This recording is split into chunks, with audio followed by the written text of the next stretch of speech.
Hello everyone. Well, as Herman Melville, the author of Moby Dick, said, to write a great book, you need a great theme. I'm sorry, I have no great theme for the FX market today. There was really very little activity overnight.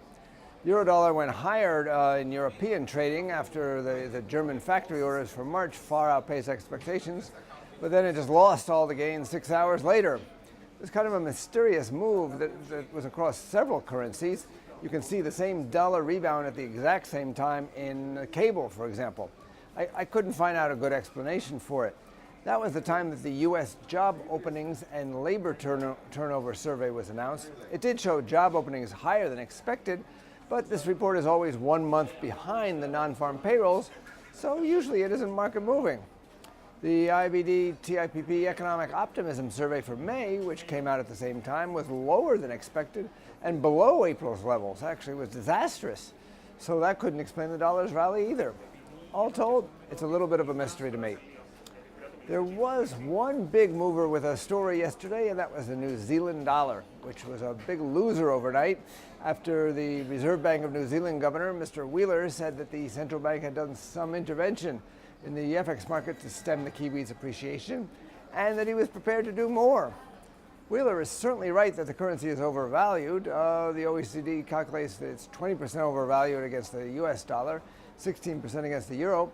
However, by international standards, that's nothing. For example, Noki is 37% overvalued. The Swiss franc is 34% against the dollar. Even the Australian dollar is 33% overvalued against the US dollar, or 16% overvalued against the Kiwi. So for that, but nonetheless, the intervention understandably dampened enthusiasm for the Kiwi dollar, and it dropped as low as 83.60, which is its bottom Bollinger Band.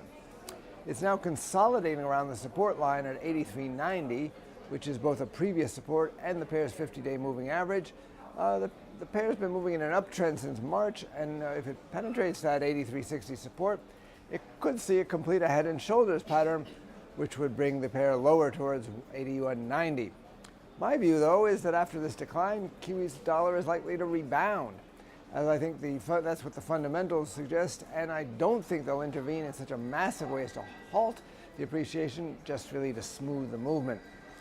I'd expect to see Kiwi dollar move back towards the 85, the figure psychological level, and perhaps even 85.60, the previous high. This is Marshall Gittler, head of Global FX Strategy at IronFX, wishing you solid trading.